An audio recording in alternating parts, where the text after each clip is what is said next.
ounces. First 12 ounces, yeah. First 12 ounces. First 12 ounces, yeah. Y'all better listen up. This sports talking tough. So if you got a cup, go on and raise it up. I'll raise one with you as we talk about the sports. It's raining stats and rumors. Let us give you the report. This is First 12 ounces. First 12 ounces, yeah. First 12 ounces. First 12 ounces, yeah. What is up, everybody? Welcome back. I mean, we got 63 days of college football until college football. So we're going to start coming back to y'all every week with something new, breaking down what's going on. Good to be back, though. Good to be back. I'm ready for some college football. I know you guys are as well. But let's go ahead and get into it. I mean, covering this past offseason. I mean, Texas went 13-3 overall, 7-1 in the SEC in year one, 7-1 at home, 4-0 on away games, and 2-2 on neutral sites. Everything's kind of been going Texas's way throughout since then. I mean, everything looks good on campus. Draft was pretty good as well. We had some first rounders that went. Quinn didn't go as high as everyone expected or thought, but hey, I mean that's just how the cookie crumbles sometimes. But looking ready to get into this up and coming season and get everything rolling. How did Bama finish out for us, Cole? Well, I mean, look, not a could be a worse season, not a great season. 9-3 regular season. Obviously the losses to Vandy, OU, Tennessee. The Tennessee loss could live with. I mean, a road top 10 opponent. I think at the time they were top 10. Obviously you don't want to lose to Vandy and Oklahoma. DeBoer's first year comes out of the gate on fire against Georgia, right? And then really, the second half of the Georgia game and then the Vandy game, just a completely different team than we saw the rest of the year, right? Then you missed the playoff by basically one game. I mean, you're splitting hairs at the end there. And then you go to, for the bowl game, play Michigan, just an absolute diabolical meltdown by Jalen Milroe. I mean, just his worst game I ever saw him play. End of the day, that was the story for Bama. It was inconsistencies throwing the ball by Jalen Milroe. Defense, like I said, against Vanderbilt, really shit the bed. But besides that, defense solid. I mean, just couldn't throw the ball like we wanted to. And to me, that's really what it came down to is not able to throw mid-range or short passes. Really makes you pretty one-dimensional, unfortunately. Yeah. But look, DeBoer's first year missed the playoff by one game. It is what it is. Yeah. How about the Tigers, bro? Yeah, I mean it's our final LSU and Bama's final record was identical, but the years feel light years apart. I mean, LSU had just it was a confusing year. There was a point in the season where it looked like LSU was a playoff type team, and then it just came crumbling down at halftime against A&M. LSU finished 9-4, but you regressed. You went 8-4 in the regular season. It's the worst regular season in the Brian Kelly era. Right, which is only 3 years, and there is something to it that the first 2 years he had Jaden Daniels, who I don't think anybody anticipated was going to be that good of a college football player. Nuss is a great option that comes behind him and is poised to have a great year this year, but it was his first year starting, so. But, LSU's still yet to get off the losing game one. That's a bugaboo they got to deal with. We're looking at 5 years in a row now. They haven't won one since they won the Natty, so. They win opening game this year. LSU's going to win the national championship. I'm not making predictions. I'm just calling out, history repeats itself. But in all honesty, it's been a tough opening weekend for me for, half a decade now. The season last year was, I don't know, it was very disappointing. I think Brian Kelly's, I don't think it's a hot seat, but I definitely think that the warmer's on.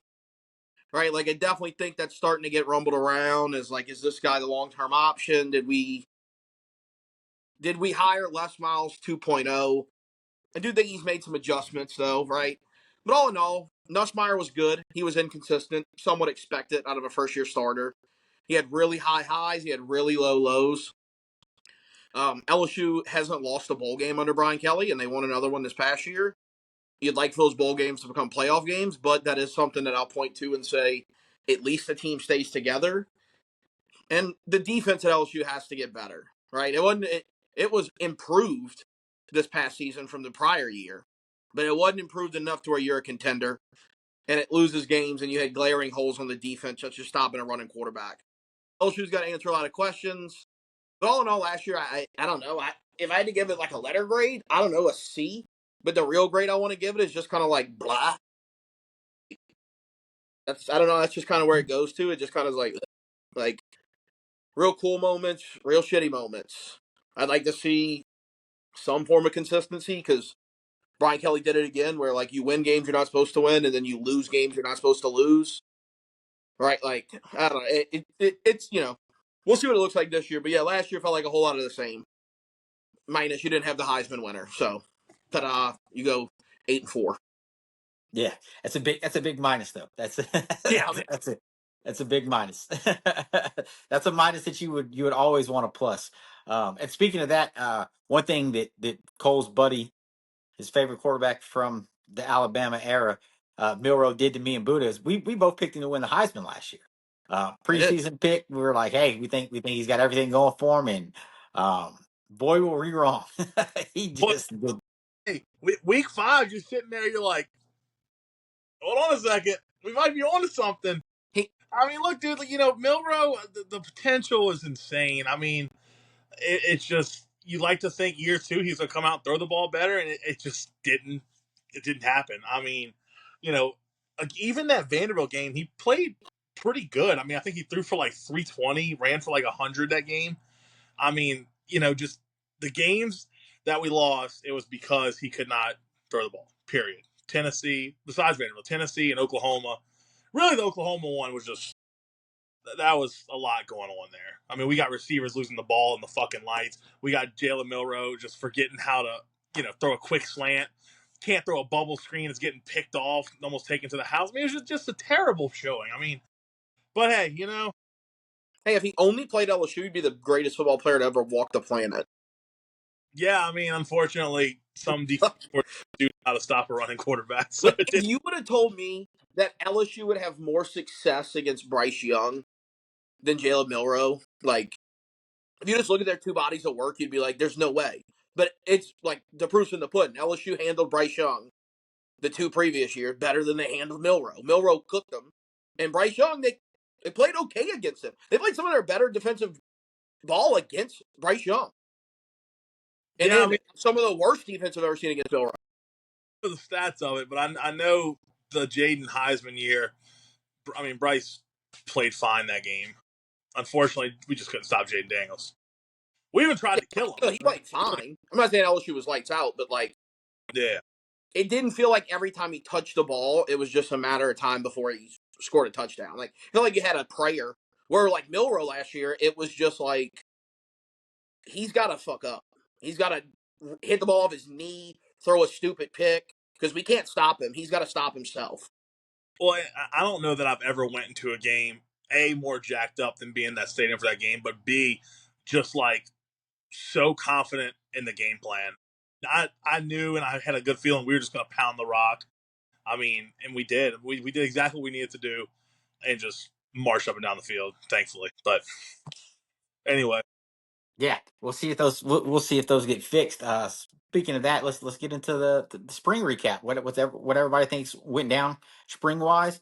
As far as Texas, I mean, big standouts that you heard, you've been hearing nonstop is Arch had a great spring, Wingo had a great spring, but they're one of the schools that eliminated the spring games, so you only got to see practices and hearsay from media reports.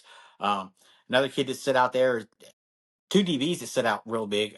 Warren Robertson stood out pretty big. Jelani McDonald also got big time reps, big time hype up. So you love to hear that because Texas did lose some members of the secondary, some key members of the secondary, in Makuba and in JD Barron, or John A. Barron. I'm sorry, I don't know why I said JD. But also what you heard out of the spring recaps is our defensive line. We had some, senior players, not senior players, but veteran players that are coming back. In Hero Kawan and Cole Bernard, both defensive tackles that kind of stood out, which is also places that we need to fill.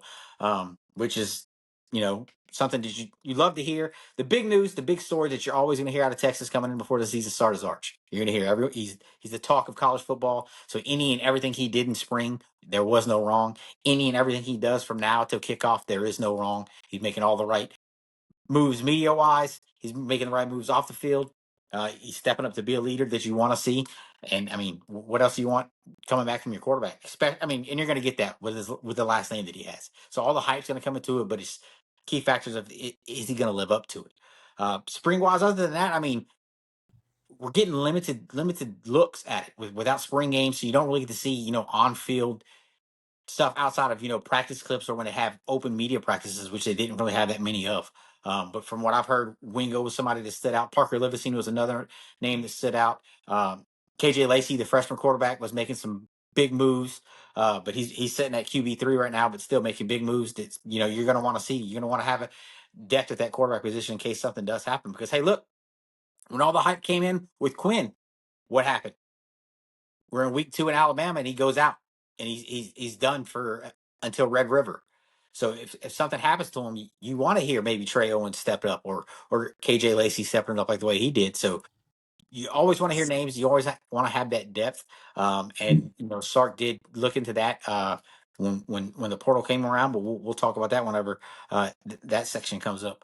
But other than that, I mean, everything sounds good coming out of Texas. But I mean, like we always say, everything there you can do no wrong in spring unless you get an arrest report or a kid's getting in trouble. And we haven't had any of those issues as of yet. So, how's Bama doing on their spring recap? We're going undefeated and win the national championship. Everything's perfect. Next. Dude, it's crazy. I mean, especially with having no spring game. I watched the A-Day thing. That's what Bama calls it. It's like it's usually when they have their spring game. It's so hard to gauge with spring. Just like you all, what I know is hearsay, and what I know is what reporters were saying, what media was saying while they were at practices at A-Day, whatever.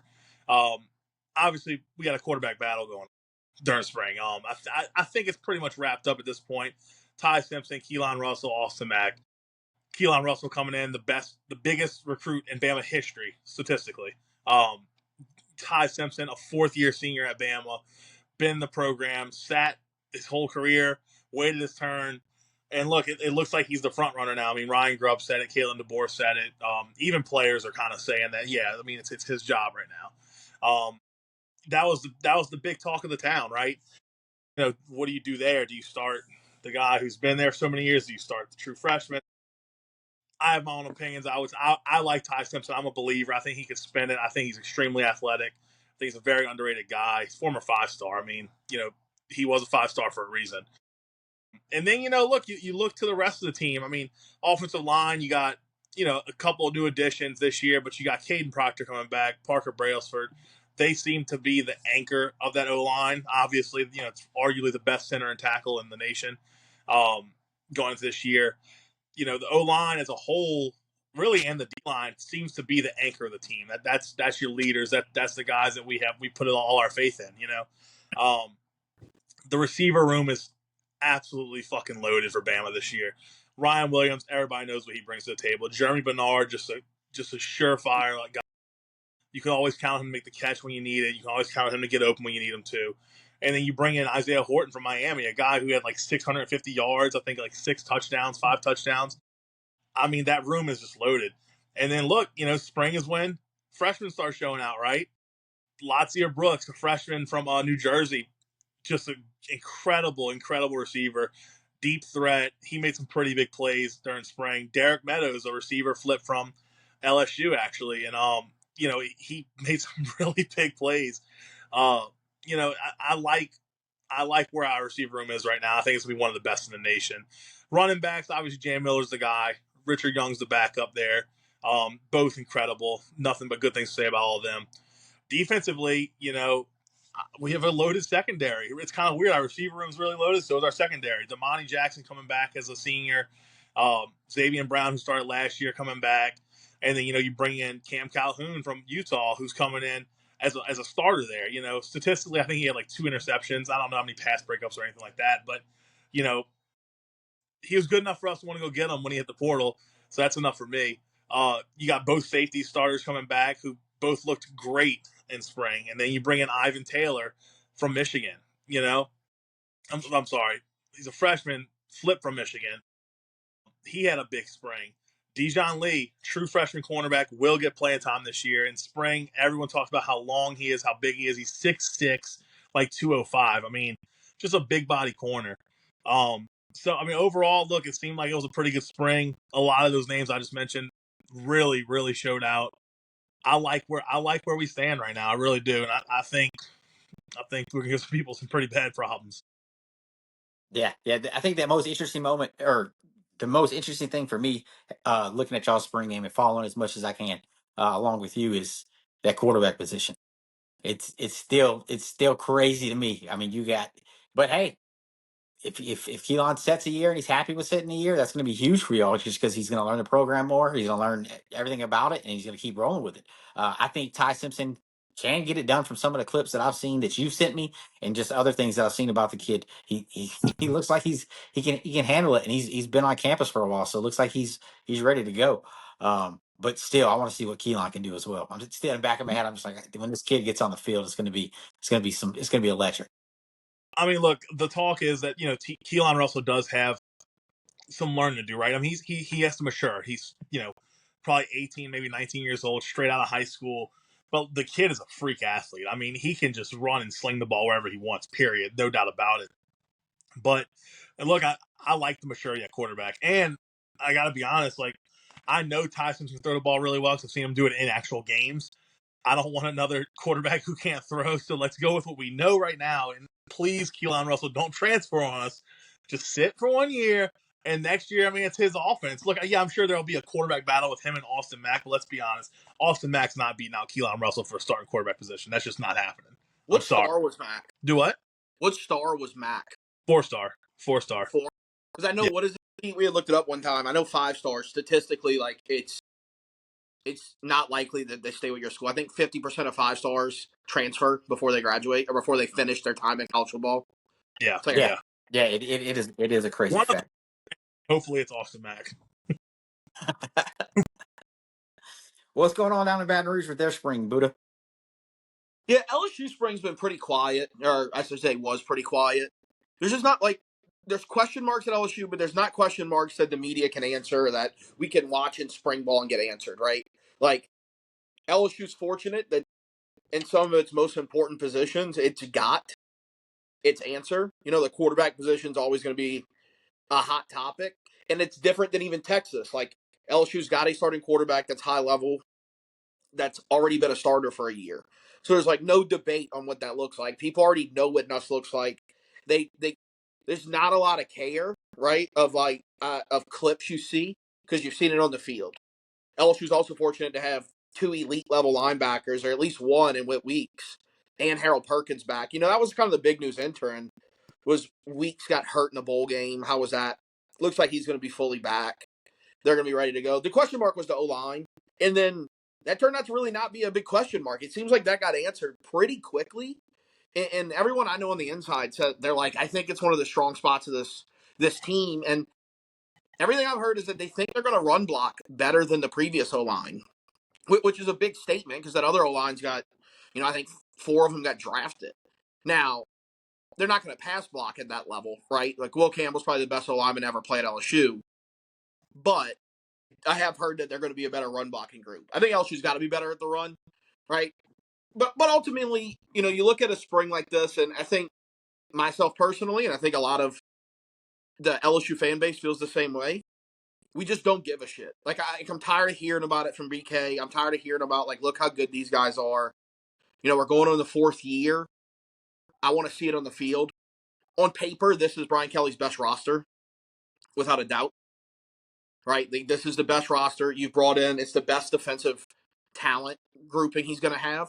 Now, we've talked about it before. It's a lot of new guys, right? So you'd like to see how they mesh. But ultimately, when it comes to spring for LSU, it's it looks great on paper. There's always great clips. LSU's kind of transitioning out of playing the spring game also. They're doing it. It's kind of like a modified practice where it's more like simulated reps. I imagine the whole country does that within the next year or two. That spring game's become a thing of the past.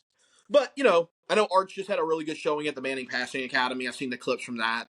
Looks like he's had a really good showing there. But again, there's only so much clips can do when you're a fan base like LSU who's craving to win at the top level or compete at the top level, and you're not that far removed from being a New Year's Six followed by a national championship team. So like clips are fantastic. Let's see it on the field. Like you, Brian Kelly was banging his chest in year one, talking about year three is the year we're going to win the national title. And then you had your worst year, and I get that there was some things in that statement that I don't think he processed. Like I don't think he thought in year two you were going to have the Heisman Trophy winner. I'm okay with that, but I'm kind of done with BK yapping because that seems like all it is. There's a whole lot of yap, and then we roll out a above average team, a team that's going to win 8 to 10 games when this thing's all said and done. But LSU brings a lot of talent, right? I'm excited about the talent. You're excited about Nuss. You hope some of the maturity issues get cleaned up. And by maturity issues, I just mean like the decision making on the field. You hope he matures and he sees defenses a little bit better. LSU's wide receiver room is a room that I think is going to be really good. They bring back, you know, some high end production. Losing Mason Taylor is going to be a big. It could be a problem. Now, I also think LSU's most talented player might be the tight end, might be Trey'Dez Green. I think it might be LSU's most raw, talented player. And then the defense is a question mark, right? Like I think nobody doubts if LSU's going to be able to score, right? That they've kind of been able to score now for almost 7 years we're going on. I think it's the defense. Now you bring in a guy like DJ Pickett, who everybody says looks the part. The linebacker room, like we discussed, is pretty solid. Or defensive line room on paper looks young, but a lot of those dudes played last year, and a lot of them played a ton. So it's an experienced group there. I don't see how they're worse on defense. I think what's LSU's ceiling is how good that defense can be. If that defense can be a top 30 group, then I think LSU's a playoff team. I think if they're not, I think you're kind of like what Bama was last year. You're entering Christmas time going, are we going to get selected to go into the playoff or not? I think that's kind of what LSU is right now. But, we'll talk about the new guys that they've added, I'm sure, and some recruits. LSU obviously had some big recruiting news with old Portnoy in Michigan, so I'm sure we'll get into that. Yeah. Before we do, my main question that I got about LSU coming out of spring and everything else, I didn't hear it addressed. Maybe you did and I didn't. Is the defensive line, and the defensive line coach. I mean, you got to think you're going to take a possible step back with losing a guy like Bo, and then that defensive line was kind of one of the weak points of that defense. You did say that they brought in some other guys, and some of these guys played veterans or coming back with veteran snaps from last year. That's my big question mark for LSU is the defensive line, along with the secondary, but more questions about just the defensive line, just because that's So something I think we talked about it during the year more than anything else. It's like you don't see LSU get run on like they did this past year, and it's kind of like, man. Yeah, I actually think the running game problems were safety issues. I actually thought LSU's defensive line group was by far the best coached group on the team. Now, obviously, that raises a question mark because he's no longer there. The coach is no longer there, right? So that brings up a problem. Now, I do like the hire that they made. You brought in Kyle Williams from West Monroe, played at LSU, long NFL career, right? I do like the hire. But I actually thought that was a group going into the year. I'm actually pretty high on that group because again, it's younger guys that they've played a lot, right? You've played a lot. Ahmad Bro played a ton last year. You got like Gabe Relaford, you got Don McKinley, like you got guys who played a lot, and then you brought in some pass rushing. You brought in Patrick Payton. I thought the issue with LSU's run game last year was the safety play. It was the worst safety play I've ever seen LSU have. I mean, two guys that I don't even know if it's that they didn't know what they were doing or that their level of play is just not the caliber of the SEC. I think you were just playing with two guys that should have been playing in the Sun Belt, and they got exposed big time against guys who are better athletes, such as Jalen Milroe, such as Marcel Reed, guys that could out athlete them. You're into a problem. Like Sage Ryan's a guy that his career at LSU will always be like, how the hell was he a 5-star coming out?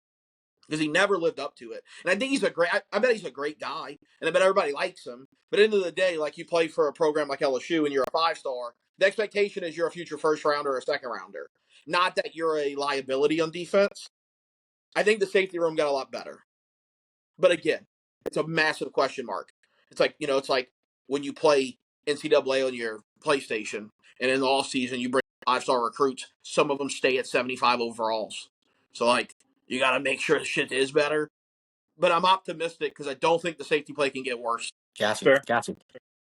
Absolutely fair. That's one of the key positions for LSU that I'm going to be looking out for sure. Let's get on to big newcomers. This is what freshmen, what transfers, what returning guys we got that are on our list of lookout. I think the main one that I'm going to harp on more than anything else is Justice Terry, freshman defensive tackle. He's 6'5", 262. I'll post the clip. I'll post a clip of this dude on here. He's getting the hype that Colin Simmons got last year when they posted a picture out of him at practice, and they're like, "This is a freshman. This was a high school kid. Like the kid is a man among boys, and he's only a freshman. And he's coming in strong. He's coming in with a lot of hype behind him, as well as Jamie French at wide receiver and Delane McClutchins. They both coming in with hype. The other big name that's going to step out, and I'm interested. And I guarantee he probably has an instant impact on the field, just kind of like he did in baseball. It's Jonah Williams, the dual athlete, is coming from the baseball team, literally suiting up and get ready to play some football. Probably another one. I got the guys that I'm starred to look at to see what he's going to do on the field. Both of those guys stand out. Texas also did pull in the wide receiver Mosley from Stanford, who should be a great factor for us. I think he stands out as well. Our tight end that we got from West Virginia, what is his name? Jack Enderis. I don't know how to say his last name, but he's one of the best tight ends that was in the portal at the time that we got him. So that was a huge get. And then returners, you want to see if Colin Simmons is going to have another massive year like he did last year. Anthony Hill Jr. The linebacking room at Texas right now is scary good, scary good. The safeties and defensive back play is one of the best in the country. Everyone's putting them up there. You had a All American coming back in Michael Taft. You had Jonah Williams, who's 5-star phenom athlete. Is going to be back there with them, ready to see Muhammad step up and live up to all the hype that he's had. We thought we were going to. I honestly, he was at the end of the season. I thought we were going to lose him to a transfer. I was like, I think he's going to leave us, just because seemed like he got frustrated throughout the year last year, with just kind of mistakes and where they were lining him up. But we got him coming back, so we'll look for a big year out of him. And I'm real interested to see the running back room as well. I want to see what Baxter does coming off of injury. I want to see if Weisner comes back with all the hype that he ended his season with. How that handles up. And of course, like I said from the get go, Arch's name is always going to be thrown out there just because it's Arch. He's the talk of college football. So we'll see what he can do. But these two freshmen in Jonah Williams and Justice Terry, I think they are going to lead their class and what they do. And let's not forget, this is the number one recruiting class in the nation that Texas is going to have, playing essentially key positions next year. Some of those positions won't be taken by freshmen, but they'll be getting reps for sure. So I'm interested to see what those guys are going to do, how it's going to play out, see what this recruiting class does, see if we're going to get a bunch of instant starters or some guys going to sit on the bench for a little bit. But those are my guys that I'm looking out for as newcomers. Who you got, Cole? Well, first I want to touch on Justice Terry for y'all, dude. I saw a clip of him at like one of the O-line D-line camps, just abusing kids. I look, I still don't know how this kid's just a freshman. I think we need to check a birth certificate. That dude's a fucking monster. And then I also think maturing as a Texas fan is admitting to yourself and to everybody that's watching and listening, Weisner is significantly better than Baxter. Period. No I way. don't like the rules, but look, I'm sticking by that. We're gonna have to bet a little something on that for the season. But for Bama, look, I kind of hit on a few of them when we were talking about Springs. I kind of got ahead of myself. Obviously, like I said, Isaiah Horton coming in, just a guy who's going to start immediately. We knew we needed one more good, mature receiver who's played significant, playing time in college, and Isaiah Horton into transfer portal, and it was like, bam, perfect fit. There we are. He liked it. We liked it. Easy enough. Cam Calhoun, Utah cornerback transfer, again, another guy. We knew we probably needed one more corner to come in to start immediately because we lost Devontae Smith, nickel corner, to transfer portal. It kind of came down with that transfer to he wanted to start at corner. He's not a real corner. We were like, hey, man, sorry, that's not going to happen. So now we got Cam Calhoun, Damani Jackson, Xavier Brown, our three starting corners. all three of which I think could start almost anywhere in the nation. I mean, three really good corners. Damani and Xavier Brown both coming back from last year, who played really good for us. And then, one that I'm interested in is Cam Dewberry from your arch rival A&M. I watched a little bit of his tape whenever we got him from the portal. They do the little highlight tape or whatever. I mean, look, he looks like he can play ball. I mean, he started in the SEC last year.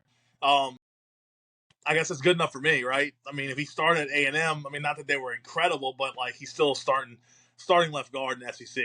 He's gonna be filling in Tyler Booker's spot from who obviously went to the draft. So I mean, look, that's the three big ones. We got a few other like depth pieces in the portal. We got a kicker out the portal from like I don't know, like Fletcher Technical Community College or something. And we got one that was interesting is Draylen Washington from ULF. Yet we got him. He's a senior actually, which is it's very interesting. I mean, his stats aren't that great, but clearly Kalen DeBoer and Ryan Grubb saw something in him. They're like, hey, we need to pick this kid up. So that's what I'm going to keep an eye on. But I'm not necessarily excited about it because it's a depth piece. But I mean, the three that I mentioned are definitely the ones that got me fired up. And then freshman wise, I already mentioned Lazier Brooks, a deep threat who's going to get playing time this year. Derek Meadows going to get some playing time this year at receiver. Dijon Lee is going to be that fourth corner right now. And look, I won't be shocked if we roll him out to start some games. If Xavier Brown is kind of struggling a little bit, or even Damani Jackson. I mean, look, Damani Jackson's a senior, but he could still struggle, right? Dijon Lee is massive, 6'6", 205. I'll say it again. I'll keep saying it. I mean, that is just an incredible size. An edge rusher we picked up from a freshman coming in, Justin Hill from I believe he's from Georgia. I could be wrong, but he had a big spring. I mean, he's one that you think is going to get some playing time this year. Because LT Overton obviously is our best edge rusher right now. But we got a lot of guys coming in that I think are hungry. I think they want to be there. Pretty excited to see him play. And then obviously, if Ty Simpson shits the bed, we'll all be talking about Keelan Russell, right? So we'll see how that goes. Yeah, absolutely. Well, I mean, that's one of those key factors that I'll be looking at as well, just to kind of see what he does. Super interesting how that's going to play out. What about you, Buddha? Who you got? Who's on your radar? Yeah, well, finally LSU brings in a good cornerback again. Feels like that's been a lifetime. So they bring in Pickett, number one corner in the country. He looks every bit of the part. He looks like a mantis out there. They ran Mayford Delane from Virginia Tech. He looks like a pop in and play guy. So again, just excited overall with those two additions, just to make the defensive back room better, just better talent back there, guys that you hope can play one-on-one and win. On the defensive line, you bring in a guy like Patrick Payton, who has flashed. The concern with him is that he flashed because he was with, Jarrett Verse and Braden Fisk, or is he a guy that the reason the production went down last year was because they were just ass cheeks at Florida State? So that's the question mark you ask, but it is exciting to get a guy with that frame, who has shown signs of being a high production guy on a really good football team. On the offensive side, LSU answered some questions, right? You brought in some O linemen, but it looks like they're going to be more depth pieces. I think everybody in the world thought that the center that they brought in for Virginia Tech was going to be a day one starter, and it looks like he is not going to be. Right? When they brought him in, that was a no doubt he's going to be the starter for LSU. It does not look like he's going to start. It looks like DJ Chester is going to maintain that job, which is a great sign in my opinion, because I think they went get him with the intent for him to start. LSU also did something that, I think is a sneaky important move. They went getting Van Buren from Mississippi State. Right? Mm-hmm. Like obviously that offense is so predicated based on how Nuss operates. I think it's very important to have a backup that is serviceable. And it also addresses the question mark of what were you going to do for a future quarterback, right? Because if we talk about LSU's newcomers, I think we'd be remiss not to bring up the almost newcomer Bryce Underwood, right? LSU had it all the way down to basically the finish line, and then Michigan got the second richest man in the world involved, and you just don't get in a bidding war with a guy like that, right? It pisses me off a lot because I think Keelan Russell at Bama is going to be unbelievable. I think Bryce Underwood's going to be unbelievable. I think the second richest guy on the planet robbed us of all-time great quarterback matchups. At least two of them. I'm not saying 3 or 4, but at least 2 of them. Felt like Yeah. at least next year and the following year, you were going to have two guys that were just unbelievable college football players who were going to be in the Heisman talks. And they robbed it from us so he can go hand the ball off, and Connor Stallions can, Cheat. make Fucking sure he's happy. We'll leave it at that. But, LSU also brings in, here's what I'm not excited about. They seem excited about it. They brought in Bauer Sharp from Oklahoma. He's a tight end, ex-quarterback at Southeastern. But he threw a pick against LSU. Usually you don't go get those guys. Now he did throw a pick as a tight end, and I don't think he's going to play a whole lot. I think he's kind of a plug-and-play every now and then guy. The wide receiver room, it was kind of a weird deal. They went get a couple guys that seemed just like the guys they already had. Right, like you went get Barry and Brown. He feels like the same type of player as Xavier Thomas and Aaron Anderson. But then you went get Nick Anderson, who seems like a big body receiver that the upside is really good. The comps that you see that his upside it's a Justin Jefferson-esque frame and mobility. Obviously, I don't think he's that type of player. I mean, Justin Jefferson might be the best player in the league right now at wide receiver. But it's that type of physical traits. But, again, I just want to see LSU put it on the field, right? Every year we talk about like what LSU brought in. They had a really good recruiting class. It would have obviously been a lot better if you maintained, Underwood, the number one overall player, one of the best prospects that we've talked about in recent memory. They also brought in Harlan Berry, who I think is extremely exciting. I think everybody saw what Caden Durham was last year. Caden Durham seems like that backfield is his backfield. But, I mean, I know Cole's seen it. The highlights on Berry are stupid. I mean, now I know he played at not a big school, but they're still stupid highlights. Yeah. I mean, dudes look like idiots. So, like, it's super exciting. Camera. Can't confirm. Yeah, like, I'm super excited about that. But, I think the one I'm most excited about is that we have a cornerback that seems like he's a top-tier cornerback again. Pickett's the one that I just circle and go like, thank God it feels like we at least have one dude that's going to be a draft pick one day out there. But, we'll see what it looks like on the field. I mean, if they're good, I'll be talking about it's the best portal class to ever happen. If they suck, I'll be like, this guy can't evaluate, fire Brian Kelly. At the end of the day, this is all Omar the Tiger's fault. So we either need to hire one of those weird chicks that likes to look at the stars to do like sage on Omar the Tiger and get that shit out of here, or we just blame Omar until Brian Kelly's no longer the coach. Yeah, I mean, look, I'll be honest with you. After Bama absolutely fucking throat throttled LSU and Bryant Denny West, I was walking out. A, I was yelling, "This is my house now." B, I was yelling, "Where the fuck is Omar?" So Omar's the worst ever. The least favorite guy. I hate Omar. Also, it's honestly it's the governor's fault, right? So he's my biggest the governor. You can't cause LSU to lose football games like that. You can't. I mean, who are you to go like we have to get this other Tiger that's not named Mike, and they went get him if I'm not mistaken from Florida. You brought a Florida man into Tiger. Those people are crazy. You brought a Florida man into the stadium named Omar. Yeah, I don't trust that guy. Yeah. I think the key factor for LSU is y'all got to win game one, man. Yeah, no shit. That I'm sick and tired of watching open a weekend and just a big fucking pissed off fella. I'm gonna hear, send address to dudes on Twitter. It's a big one. It's a big one. And then another one that I think people are overlooking. Week 3 is big for y'all too. Y'all got Florida week 3. Yeah, I'm more concerned with the Clemson one. Just I also think I want to talk about Clemson a little bit. We're gonna get more into them. Clemson's gonna be really good. But we're doing this classic thing with college football where like a couple of like guys who are respected in the industry were like, I think they're gonna be good.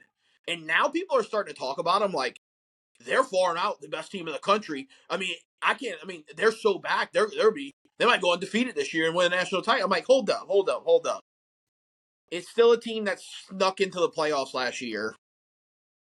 Like, yeah, they're good and they're gonna be talented, but this is not like a classic Saban-esque type roster or like one of those old school Clemson teams that had 137 professionals on it. Like, I think this is a good Clemson team, but I do think the brakes need to be pumped a little bit. I don't think that they're this world-beating group that is going to somehow, like, not play a close game this year, but we do it every year. We always pick a team and go, like, I just can't find the flaw. I don't see where they're going to be bad. Clemson just happened to be the team that we circled this year. Yeah. I mean, they do have key position returners that are coming back that are hard to overlook. I mean, I think right now Cade Klubnik's everyone's Heisman front runner that you look at. Everyone thinks he's going to run away with it. I'm interested. The matchup that it's going to be their offense versus LSU's defense that kind of determines that for me. Both huge games, week one. It's not like y'all can't bounce back from whoever drops that first game, but it's going to be fireworks for sure. It's going to be fireworks for sure. I mean, they do return. I think honestly, there isn't really that. I think every top team has. I forgot who said it. The returning percentage is like 86% of their offenses are returning, but that's like for all the big time teams that I can remember being said. But I mean, that's just it's. Yeah, like you said, Clemson has been picked as the team to look out for, and they'll probably be preseason number one.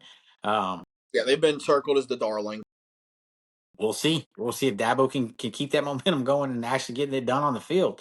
Outside of that, what else y'all got for him, fellas? Nothing. I mean, look, you talk about returner players. There's been a lot of talk about question marks in Tuscaloosa. A lot of talk about what's Bama going to be. They've kind of lost their identity, and I think a lot of that comes from that Michigan bowl game. I think that really rubbed a lot of people, including myself, the wrong way. I think you win that bowl game. I think everyone has Bama in their top 5 this year, going into the year. Just being honest, brutally honest here. Ranked 6th in returning production this year in the nation. They returned 88% of their roster, of their starters, excuse me. Bama's defense, I think, is going to be special next year. You lost one D lineman, I think Tim Smith or James Smith, whatever his name was, and then you lose Jahad Campbell to the draft, and you lose Malachi Moore to the draft. Other than that, everybody's going back. Everybody that started every snap. Bama's defense last year in points per game finished 7th. There was a lot of talk about Bama's defense is this or that or the other. But in reality, the defense was solid. A lot of bend, don't break. Gave up a lot of yards. I mean, I think if you go by yards, they were still ranked in the top 20, but they weren't nearly as good. I'm excited to see Bama's defense this year. This is the first time in a while that I'm like, this defense is going to be nasty.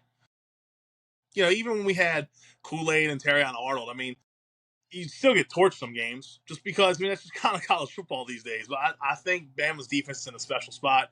I cannot wait to have a throwing quarterback again. It's been a miserable 2 years. Other than that, man, look, I'm just like y'all. I'm excited for the season. I'm tired of talking about it. I'm ready to move towards it. And that's kind of where I'll digress, I guess. Yeah.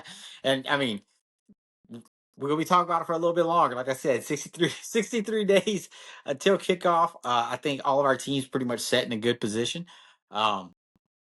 I'm not as high as both of you guys are on where LSU stands. I'm just their defense concerns me a lot. I think their key shining part of it is Nussmeier. But we'll see. We'll see. I mean, you could say the same thing about Texas. There's spots that you got to look at, including the quarterback position, because hey, Archie's getting thrown to the wolves. Let's see if he can actually do it. He's a starter now. It's not coming in 2 games in because of injury. He's got to hold the whole thing together throughout the season. But Booty, got anything else for him?